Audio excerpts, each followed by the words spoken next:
자사고, 특목고 는 어떻게 하는 건지 아까 말씀을 안 하셨어요? 예, 제가 그냥 급히 설명. 그래서 수평적인 다양화, 다시 말해서 특성화 시킨다고 할 때, 현 정부가 자사고를 만들었죠. 근데 실패적이라는 건 다 아시는 거고요. 그랬을 때 무엇이 실패적인지 얘기해 주세요. 서열, 네. 예, 근데 그거는 다 한다고 얘기하지 마시고 얘기해 그럴까요? 주세요. 예. 그래서 자연사립고 같은 경우는 정말로 자율이라고 할 때는 앞서 말씀드렸다시피 우리 애들을 제대로 교육시킬 수 있고 각자의 정말 이 적성과 능력을 정말 그동안의 일반계고에서 제대로 못 실현시켰던 것을 그 학교는 나름 특성화시켜서 산다 이런 내용이 될 텐데 그렇지 아니하고 그냥 일반계고에서 배웠던 거를 오히려 속진형으로 그냥 2학년까지 배우는 거를 1학년 때 한꺼번에 배워가지고 그 다음에는 반복 심화시켜서 대입시에 유리한 상황을 만들어내는 건 이것을 자율적으로 한다고 하니 그러니까 옛날에 문제가 된 거죠. 옛날 명문고도 그렇게 안 했죠. 옛날 명문 경기고 서울 같은 경우는 이미 애들이 툭하니까 알았자라니까 내비뒀는데 여기는 이제 이미 입시 명문이 아니면 안 된다는 그런 이 자각하에서 학부모들에게 3배의 돈을 받으려니 거기에 상응하는 정말 학원 같은 운영을 해야 호응이 있을 것이다. 그래서 성과를 내야겠다. 그러다 보니까 전 교사가 학원 강사나 다름없는 그런 군대식 그러한 구조로 학생들을 몰아붙이는 이러한 구조에 있다. 거기서 어떤 효율적인 결과가 나온다 한들 그것이 과연 우리 교육에서 바람직한 결과인지에 대해서는 여전히 의문점은 남는다. 모든 자사가 다 그러진 않겠지만 일반적으로 그렇고 있다고 표현을 갖고 있죠.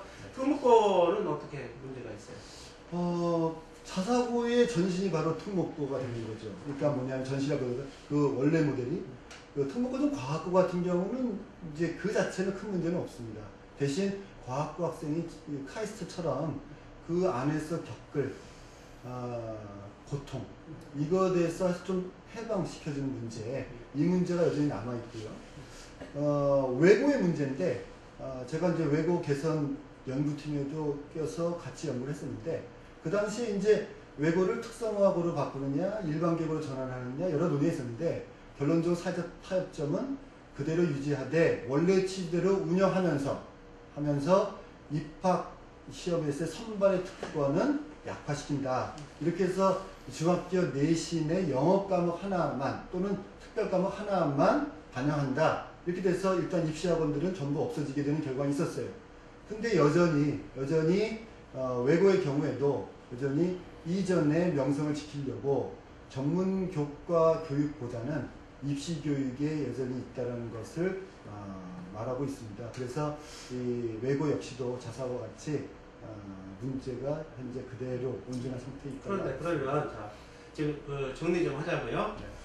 우선 자사고든 특목고든 현재 교육의 기회균등 입장에서 볼 때에 아무래도 현재 그 안에 그 가난한 계층보다는 부유한 계층이 지금 들어갈 확률이 좀 높고 또 그것이 결국은 아까 대학 입시에서 또 그렇게 어떠한 차별적 입학을 한 특목고가 된다는 점도 좀 문제지만 또 하나는 그것이 그 자체가 지금 우리 기획균등 상관없이 그냥 마치 그냥 학교를 하거나 하는 이런 잘못된 운영하고 있다 이런 얘기 있잖아요. 그래서 결국은 어떻게 하자는 거죠? 결국은 이 현재의 그 평준화된 고교 선택제 체제를 전 후기를 합쳐서 즉 후기 일반계고에만 그 평준화된 고교 선택제를 하고 있는데 그거를 전기에까지 그래서 이 자율형 사립고와 외고까지도 그 선발의 특권을 다 없애고 선지원 후추천제로 가서 정말로 이 자기의 특성화된 교육을 자율적으로 수행하고 그 다음에 외고의 경우는 전문교과를 제대로 수행해서 정말로 단순히 선발의 특권에 의해서 선발의 효과에 의해서 그 학교가 입시 명문이 되는 것이 아니라 정말로 교육 효과, 교육의 신교육력에 의해서 각 학교가 인정받을 수 있는 그러한 구조로 가야겠다. 이것이 결국은 학생 개인에게는 특성화된 여러 학교 중에서 자신의 어떤 적성과 능력을 개발시킬 수 있는 학교가 뭐냐를 선택할 수 있는 제도적 조건이 되겠다라는 것이 그래서 저번에 이제 제가 창형 자유로 학교로 이론을 하고 이 속에서 모든 학교가 자사고 되고 특목고 될 수 있도록 그렇게 하자 이렇게 하고 이제 제안했던 거예요. 동시에 등록금을 특별하게 차등화할 이유도 없고 또 뭐 선발해서 특권을 부여한다든가 또 혹은 다른 학교가 부여하지 못하는 여러 가지 자율에 관련된 특권을 부여한다 이런 거는 없다. 오히려 차라리 모든 학교 다 그런 권한을 줘야지 이 학교만 특권을 주고 다른 학교는 안 주는 이런 방식으로 현재 제도를 운영하는 잘못이라고 했어요. 어떻게 생각하세요? 옳으신 말씀을 봅니다. 그러니까 기본 방향이 있어 저의 입장과 뭐 거의 같다고 보고요. 그러면서 이름이 다른 것은 큰 문제는 없다고 그렇죠. 보고요. 그럴 때 방금 말씀하신 대로 돈을 주지 않으면 자율권을 줘서 마음대로 해서 입시하거나 되는 것 이런 것이 아니라 오히려 방금 말씀드린 똑같이 다 재정 지원을 하되 그 안에서 개성 있게 자신의 학교를 끌어갈 수 있도록 하는 것, 선발의 특권을 없애는 것, 뭐 이러한 것들이 중요한 기조를 보입니다. 잘 알겠습니다. 저희 갑자기 아마 지금 방송을 트셨나봐요. 그분 시청자분께서 질문을 해주셨는데 갑자기 틀어보니까는 3명이 안 되는데 누군지 모르겠다는 거예요. 저희 소개를 좀 다시 해주십사라고 시청자분께서 댓글을 남겨주셨네요. 저부터 소개할게요. 저는 이번에 서울시 교육감 예비 후보로 등록한 이인규입니다. 인사 올리겠습니다. 우리 부소장님. 예, 저는 김정빈이라고 하고요. 예, 한국교육연구소에서 부소장 맡고 있습니다. 제 전공은 교육정책이고 대입정책이 전공입니다. 그래서 오늘 좋은 대화의 자리가 있다고 해서 나와서 같이 배웠습니다. 자연스럽게 좀 이제 화제를 조금 단데 돌려요. 사실은 이제 학습복지의 부분은 이제 상당 부분 이제 예산에 관한 건 오늘 예산에 관련돼서는 특별히 중요한 말은 없나 봐요. 예산의 구체적인 숫자에 관련해서는 제가 전문가가 아닌데요. 단지 아까 말씀드렸다시피 전문계 특성화고 같은 경우는 이제 11만 명이 있다는데 이미 무산이 됐죠. 그러면 이제 전국에 11만 명이 입학 지원해서 총 33만 명이 무산이 됐다는 얘기인데요. 그러면 이제 55만 명의 일반 계고 학생들 이 이제 또 곱하기 셋 하면은 150만 명이 넘는 숫자인데 이들에 대해서 무상교육을 시킨다는 문제는 사실은 교육감 차원에서는 도저히 이 교육청 의견에는 어려운 이런 문제를 보입니다. 그래서 33만 무상과 165만 명 내지는 하여튼 150만 명 넘는 문제는 5배가 넘는 문제라 쉽지는 않거다. 결국은 중앙정부 대통령의 결단이 필요한 영역이다라는 점이 좀 들고요.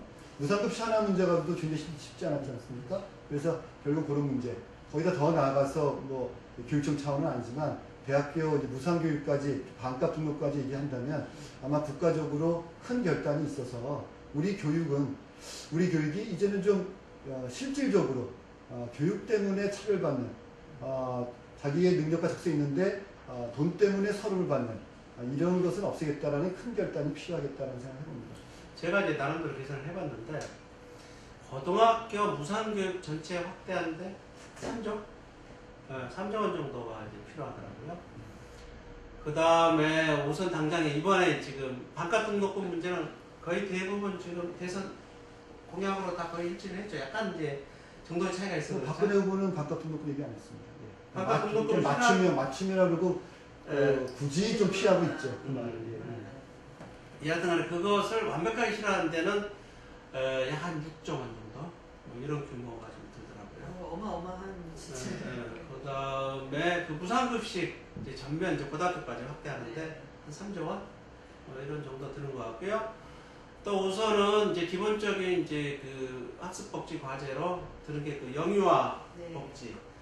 여기서 이제 우선적으로 이제 시행해야 될 기초적인 이제 수능 관계에서 약 한 3조 원 정도가 필요한 것 같고요.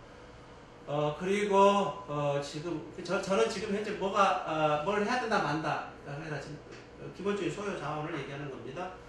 그리고 지금 초중등 학교에서 학급당 학세스를 OECD 수준으로 좀 이렇게 맞추는 또 그런 수준에서도 한 3조 원 정도 필요한 것 같고, 최근에 와서 뭐 대학에 대한 지원들 늘려야 된다는 얘기 많죠? 예, 거점대학, 예. 혁신대학 이런 예, 그것도 뭐 OECD 기준으로 얘기한다면 그것도 약 한 3조 원 정도 더 소요되는 것 같고요.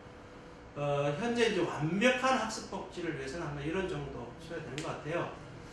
저는 이제 만약에 할 수 있다면 교육에 대한 예산을 좀 늘렸으면 좋겠다. 증세를 해서라도 이런 주의예요.